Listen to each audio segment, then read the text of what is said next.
Вітанні, шановнае гаспадарства, у эфіры праграма «Мова на нова». Бадай няма такога чалавека, які б не хацеў ведаць, што яго чакае ў будучыні. А сёння мы запрасілі не таролага, не чараўніка, не чарнакніжніка, а палітычнага аналітыка Артёма Шрайбмана. Прывітанне, Артёме. Добры дзень, але лепш бы таролага па гэтых пытаннях. Можа, яшчэ яго пазней крыху запросім. Артёме, вось у публічнай прасторы цяпер з'явіліся такая інфармацыя, што Беларусь можа стацца суцяшальным прызам для Расіі пасля перамоваў і пасля таго, як Расія будзе вымушаная саступіць Украіне ў некаторых пытаннях і гэтак закончыцца вайна. Што ж чакае Беларусь цяпер у палітычным сэнсе? Варта пачаць, што я не ўпэўнены, што я згодны з такой зрочнай перспектывай, таму што ў пэўным сэнсе Расія ўжо кантралюе беларускую знешнюю палітыку, беларускую палітыку бяспекі, і таму казаць, што Пуцін вельмі занадта зацікаўлены, каб атрымаць тое, што ён і так мае па выніках нейкай здзелкі, што гэта можна будзе неяк прадаць там, не ведаю, расійскаму электарату ці камусьці яшчэ як некую перамогу, ці Захад можа неяк аддаць Беларусь, а ён яе не мае, каб яе аддаць. Ён яе как бы не можа, немагчыма аддаць чалавеку тое, што і так у яго. Так? Таму я ў гэтыя схемы веру не моцна, і таму я б не чакаў бы вялікіх такіх інстытуцыйных зменаў у адносінах Беларусі і Расіі па выніках гэтай вайны. Пры гэтым, натуральна, можа у кожны бок, і абодва бакі можа рухацца фактычная залежнасць Беларусі ад Расіі. І ў тым ліку, што для мяне ўсё важней і важней, у кантэксце нашай перадачы, мне здаецца, наша размова ўсё важней і важней, гэта культурна-інфармацыйная залежнасць. Я лічу, што гэта самы мала асвятляемы, але вельмі важны і, напэўна, самы такі стратэгічна важны сегмент беларускай залежнасці, так, сектар беларускай залежнасці. Бо вайсковыя базы прыбіраюцца і выводзяцца, з эканамічных альянсаў нават можна выходзіць, палітычныя дамоўленасці, як мы бачым там, на прыкладе той жа Арменіі, яны разрываюцца. Інфармацыйна-культурная залежнасць, яна трывае нават па-за межамі палітычных дачыненняў, што мы бачым па трываласці прарасійскіх настрояў там у той жа Малдове, напрыклад, так, што мы бачым па сітуацыі з Грузіяй, так, дзе пэўны разварот прарасійскі адбываецца, хаця немагчыма сказаць, што ён культурна прарасійскі, так, але ўсё адно расійскі ўплыў вялікі, а ў нашай краіне гэта як бы дапаўняецца велізарным культурна-інфармацыйным уплывам, які цяжка адмаўляць. І таму, натуральна, пасля вайны можна чакаць там ці пасля, не ведаю, пэўнай пераключэння ўвагі Пуціна ці Крамля ўвогуле з Украіны на іншыя нейкія краіны, мэты, задачы, так. Можна чакаць большай цікавасці да інтэграцыі з Беларусю, а эта інтэграцыя можа таксама, на жаль, адбывацца ў моўна-культурна-гістарычна-інфармацыйнай як бы сферы. І для нас гэта натуральна небяспека, і натуральна гэта будзе працягам таго трэнда, які Лукашенко запусціў у 2020-2022 годзе на такую паўзучую русіфікацыю увогуле беларускай прапаганды дзяржаўнай, адукацыі, і, на жаль, моўнай сітуацыі ў краіне. У пэўным сэнсе гэта выклікае адваротную рэакцыю беларускага грамадства. Так? Натуральна, што калі ўся палітычная актыўнасць забаронена, грамадская актыўнасць амаль уся забаронена, магчымасцю для сублімацыі вось гэтага пачуцця нацыянальнай і чалавечай годнасці становіцца нацыянальная ідэнтычнасць. Так? І шмат якія былыя палітычныя актывісты, якія засталіся ў краіне, зараз займаюцца моўна-ідэнтычнаснымі культурніцкімі праектамі. Так? У пэўным сэнсе тут, калі там будзе больш расійскай палітычна-культурнай прысутнасці Беларусі, я б чакаў таксама большага росквіту, прабачце, так? Ось такого духоўнага культурнага супраціву у беларускім грамадстве таксама. Ці ўпэўнены, што я б хацеў такую будучыню Беларусі? Не ўпэўнены. Я б хацеў, каб беларушчына ў Беларусі расквітала не насуперак. Артёме, калі ж казаць пра вось гэтую такую сітуацыю, крэсленую вамі, наколькі яна імаверная, ёсць нейкі такі працэнтны паказнік, паводле якога можна вымераць? Няма дакладна. Вось гэта лепш да таролагаў. І я думаю, што ні ў кого няма такой магчымасці, бо тут сапраўды дзейнічаюць два супрацьлеглых трэнды. Таму што, як я і казаў, у адказ на большае палітычнае вайсковае дамінаванне Расіі можа сапраўды пашырацца у самім народзе ўжыванне беларускай мовы, вяртанне да беларускіх нейкіх каранёў у сэнсе ведання сваёй культуры як проста натуральны народны пратэст. І там мы можам пабачыць у кароткатэрміновай перспектыве нават рост запыту на беларускамоўны кантэнт і гэтак далей, бо гэта будзе для людзей адзіная магчымасць пратэставаць супраць таго, што адбываецца. Але мы можам уявіць сабе і іншы працэс, калі ўсе такія людзі будуць выціснутыя з краіны рэпрэсіямі далейшай русіфікацыяй. Таму вельмі цяжка тут спрагназаваць, які тренд рэалізуецца нават у горшым сцэнары. А ёсць яшчэ і не горшыя сцэнары. Мы можам сабе ўявіць там на дыстанцыі, не ведаю, 3, 5, 7 гадоў нейкі транзіт улады, так, нейкую сыход Лукашэнкі па натуральных прычынах. Ну і зусім не абавязкова, што на яго месцы мусіць прыйсці Пра беларускі не, я кажу, не абавязкова, што гэта мусіць быць нейкі рускамірац. Гэта можа быць такі ж прарасійскі аўтакрат, але з большым шанаваннем беларускіх каранёў. Нават калі там нябожчык Макей, калі б ён быў жывы і прэтэндаваў бы на пасаду, мы разумеем, што прэзідэнт Макей, напэўна, был бы больш прабеларускім, чым Лукашенко. Магчыма, тое ж самае можна сказаць пра некаторых іншых людзей у блізкім коле Лукашенко зараз. Людзі нават кажуць, што Віктор Лукашенко мае неяк больш прыязнасці да беларушчыны, чым яго бацька, таму што ў розныя часы радзіліся, раслі, гадаваліся, так, Віктор увогуле ў 90-е, так. Гэта можа, ведаеце, вельмі спантанна і нават насуперак палітычным трендам выскачыць, таму што шмат залежыць у такой вертыкальна кіраванай краіне ад таго, хто наверсе, якія тренды гэта чалавек задае. Ну а Наталья Качанова больш спрыяльная была б да беларушчыны? Гэта так не падаецца, яна падаецца вельмі русіфікаванай асобай. Так, але я не ўпэўнены, што яна як бы нумар 1 у чарзе на заняццё месца Лукашэнкі. Некаторыя падкрэсліваюць, што ўвогуле у нас, у беларусаў, з'явіліся 2 нацыянальныя праекты. Усяго ў беларусаў па 2 сцягі, 2 назвы нават горада сталіцы, Менск і Мінск, 2 гімны, усяго па 2 гербы і як бы 2 нацыянальныя праекты таксама. Адзін прадэмакратычны, нацыянальны, і другі гэта такі прасавецкі, скіраваны на інтэграцыю з Расіяй, такі кірунак развіцця народу. Можна сказаць, што гэтыя праекты канкуруюць цяпер? У пэўным сэнсе так. Яны канкуравалі з моманту стварэння незалежнай Беларусі. Я б нават вылучыў 3 праекты, калі можна. Ёсць такі вот нацыянальна адраджэнскі, так, праект Зенона Пазняка, можна сказаць, праект беларускага такога чыстага, можна сказаць, этнічна-культурнага нацыяналізму. Ёсць праект дэмакратычна-грамадзянскага нацыяналізму, і гэтыя 2 плыні беларускай дэмакратычнай апазіцыі, яны існуюць з 90-х гадоў. Шушкевіч, Пазняк, так? То бок нават як бы унутры нацыянальна-дэмакратычнай плыні ёсць 2 такія падкірункі. Але і ўнутры услоўна пра лукашэнкаўскага ёсць там рэакцыйнага лагеру, так, ёсць 2 накірункі, просто адзін з гэтых праектаў антынацыянальны, а іншы, ну як бы дзяржаўніцкі і ў пэўным сэнсе таксама нацыянальны. Так, і мы зараз гэта бачым, гэты раскол ці падзел унутры лукашэнкаўскага лагеру. Ёсць умоўная Бондарова, умоўны Марзалюк, так?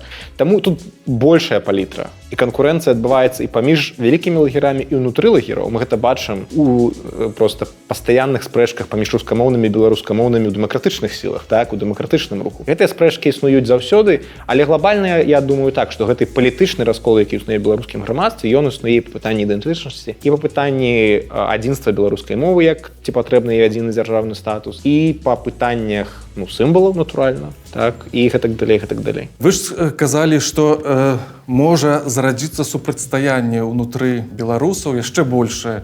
Ёсць пэўныя праявы таго, што беларусы не згаджаюцца з палітыкай сучаснай уладаў у Беларусі і выбіраюць вось нацыянальныя нейкія элементы, каб падкрэсліць сваю тоеснасць і каб гэта было праявай іхнай нязгоды таксама. Што рабіць, каб вось гэту Маскву з галавы выбіваць? Што можа быць тут карысным такім дзейсным сродкам, каб што раз меншая была прывязанасць нас, беларусаў, да таго наратыву, які ідзе вось з Крамля і з Масквы? Ну, па-першае, да многіх людзей наратыў ці павестка, ці ўвогуле гэта культурны ўплыў Расіі, ён прыходзіць не з-за таго, што людзі асэнсавана яго абралі, а з-за таго, што ў іх няма альтэрнатывы. Глядзяць фільмы, да прыкладу, так? Культурны контент, забаўляльны контент, дзіцячыя перадачы, мультфільмы і гэтак далей. І праз гэта людзі як бы уцягваюцца у асэнсаванне рускіх, ці рускай культуры, ці рускай мовы, як свайго.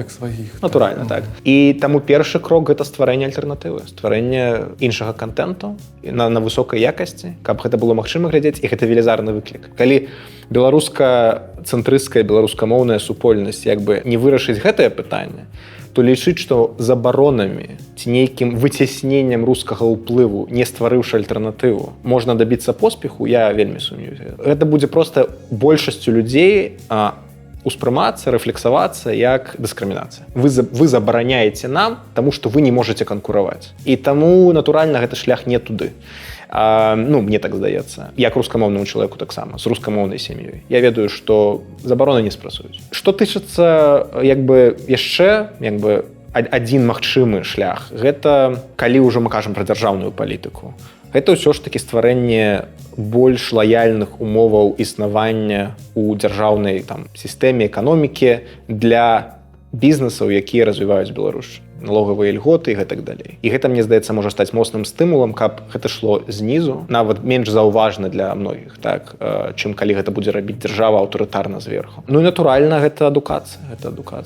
Эфекты ад гэтага будуць бачныя праз дзесяцігоддзі, але выгадоўваць пакаленне людзей, якія праз 20-30 год будуць атаясамліваць сябе ўжо з альтэрнатыўным культурнай плынню. І гэта тычыцца не толькі в адукацыі на беларускай мове, гэта тычыцца такіх рэчаў, як выкладанне расійскай літаратуры ў курсе замежнай літаратуры, а не асобным курсам, напрыклад. Вось такія ментальныя карты ў людзей ствараюцца, калі ментальныя мапы, што ёсць беларуская літаратура і ёсць вялікая расійская літаратура. А калі ёсць беларуская і замежная, гэта ўжо трохі па-іншаму цябе фокусуе на ўвесь свет твой погляд. Вось такія рэчы, але яны не даюць хуткага выніку. Нічога, што я сказаў, не дае хуткага выніку, таму што я не веру ў хуткія вынікі ў гэтым пытанні. Але ёсць месца і для аўтарытарных, так бы мовіць, для крокаў, якія давалі больш хуткі і адміністратыўны эфект. Гэта забарона расійскага тэлебачання, напрыклад. Тут я не бачу вялікага для кампрамісу месца, я думаю, што гэта проста зараз як зброя масавага паражэння расійскае тэлебачанне, і ў гэтым сэнсе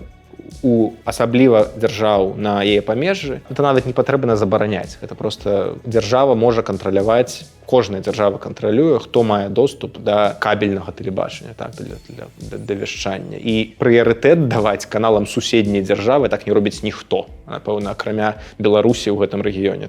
І таму проста не даваць прыярытэт каналам суседняй дзяржавы ў сваёй інфапрасторы. І гэта будзе таксама вялікі і, здаецца, больш хуткі ўплыў, чым усё тое, што я распавёў раней. Артёме, а што стала для вас асабістай матывацыяй, каб упусціць у сваё жыццё больш беларускай мовы? Важна разумець, што мы тут пачала з беларускай мовы, мне так сорамна трошкі стала, таксама буду па-беларуску казваць. Я па-рускі период тогда.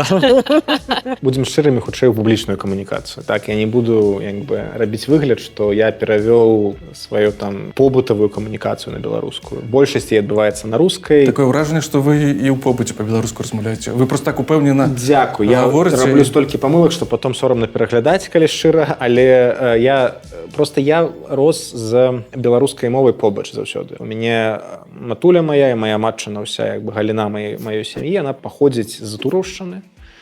І моя прабабуля, бабуля размаўлялі, часткова размаўляюць на такой палескай гаворцы беларускай мовы. Нават цікава, што моя прабабуля, якая размаўляла на мове, якая была вельмі блізкая да беларускай. Калі я ёй сказаў пра гэта, што калі ты стала размаўляць на беларускай, я размаўляю на рускай. Яна мне адказала на амаль чыстай беларускай мове. Ты нават не уяўляла, што гэта такое. Але гэта так, замалёўка. Таму гэта для мяне не было нечым, пераходам. Вось зрабіў камін-аут, зараз я буду размаўляць па-беларускі. Не, гэта пасіўна было часткай маёй моўнага асяроддзя. Я чытаю шмат на беларускай, натуральна. Мне не падабаецца, калі беларускія медыі робяць падзею з такіх першы раз даў інтэрв'ю на беларуску. Гэта падтрымлівае іншых альбо заахвочвае. Напэўна, але у той жа момант гэта падкрэслівае некую сітуацыю анамальнасці размовы на беларускай мове. Я лічу, што гэта нармалёва, гэта норма, што беларус размаўляе і можа размаўляць на беларускай мове. І я не лічу гэта нейкім дасягненнем сваім. Вось што важна. І я не хачу, каб гэта нехта пазіцыянаваў у медыйнай прасторы як дасягненне, што нехта часова ці адзін раз перайшоў на беларускую мову, ці 2 разы, ці 5 разоў. Гэта не мусіць быць вось такім маральнай ступенькай. І гэта таксама важна для мяне, бо я не лічу, што беларускамоўныя людзі аўтаматычна ў момант перахода з рускай на беларускую становяцца лепшымі людзьмі. Мабыць, гэта не падабаецца частцы нашай аўдыторыі, але я так лічу. Гэта не можа быць прыкметай маральнай якасці. Мне падаецца, гэта проста нармальна, што людзі бывае ўжываюць беларускую мову ці ўжываюць яе часцей. На мяне, я думаю, паўплывала, калі адказваць на ваша пытанне ўжо больш напростава. Быццё ў міграцыі, натуральна, абвастрае патрэбу ў адчуванні і актуалізацыі эміграцыі ўласнай ідэнтычнасці, захавання. Я думаю, шмат хто знаходзіцца ў эміграцыі, тая частка нашай аўдыторыі, якая знаходзіцца ў эміграцыі, яны таксама па сябе гэта адчуваюць. Ты шукаеш больш кантактаў з беларушчынай, з беларусамі, нават у побытавых нейкіх справах. Замовіць паслугу ў беларуса, пайсці ў беларускую кавярню, калі яна ёсць побач, так? І тое ж самае з мовай. Я думаю, гэта у маім выпадку тое ж самае. Плюс я стаў больш, мне здаецца, з разуменнем ставіцца да аргументаў тых, хто кажа, што ў гэтым ёсць некая вартасць як прыклада. Так? То бок я ўсё ж такі даю шмат публічных каментароў, і калі гэта для кагосьці можа стаць аргументам, прыкладам, ступенькай да большай беларушчыны ў жыцці, гэта таго варта, натуральна. А нічога большага тут няма. Я не хачу рабіць выгляд, што для мяне гэта момант маёй асабістай эвалюцыі, і праз год я буду татальна беларускамоўным. Я рускамоўны чалавек, я думаю на расійскай мове, і гэта хутчэй за ўсё не зменіцца. Хутчэй за ўсё. Проста ў гэтым у ужыванні беларускай мовы натуральна ёсць свая каштоўнасць. Колькі гадоў беларускай мове? Адказаць на гэтае пытанне адназначна цяжка, бо пісьмовыя крыніцы дайшлі да нас толькі з пэўнага моманту, а людзі ж камунікавалі паміж сабой і раней, і заўсёды. Лінгвісты кажуць, што беларуская мова ўзнікла як сімбіёз гаворак крывічоў, дрыгавічоў і радзімічаў. Калі ж абапірацца менавіта на пісьмовыя помнікі, то многія даследчыкі сыходзяцца на думцы, што варта звярнуць увагу найперш на гандлёвую грамату да мову смаленскага, віцебскага і полацкага княства з Рыгай, готландскай зямлёй і нямецкімі гарадамі, якая датуецца 1229 годам. То бок гэтаму дакументу амаль 800 гадоў. Навукоўцы мяркуюць, што гэта ці не самы стары прыклад, дзе можна знайсці спецыфічныя рысы беларускай гаворкі. З 14 стагоддзя часта прыводзяць прыклад клятвы Кейстута. У 1351 годзе, дамаўляючыся пра мір з вугорскім каралём, Кейстут забіў быка і пры сведках пракрычаў клятву: «Рагаці на розні нашы, Гаспод з намі». Чалавек, які складаў дубніцкую хроніку, відавочна не разумеў значэння сказанага, а таму запісаў гэта фанетычна. Пра сэнс і пра мову гэтай клятвы даследчыкі спрачаюцца дагэтуль, але беларускія навукоўцы перакананыя, што храніст засведчыў для нас, што вялікі князь размаўляў на старабеларускай мове. З пазнейшых прыкладаў вы і самі назавеце некалькі самых яркіх. Гэта выданні Бібліі Францыска Скарыны, зробленыя больш за 500 гадоў таму. Гэта статуты Вялікага княства літоўскага 16 стагоддзя. І там беларускія слоўцы знойдзе любы дапытлівы школьнік. Але не менш важна, сябры, не колькі год ужо існуе беларуская мова, але тое, колькі будзе існаваць далей. А гэта ўжо залежыць не ад Кейстута і Скарыны, а ад кожнага з нас.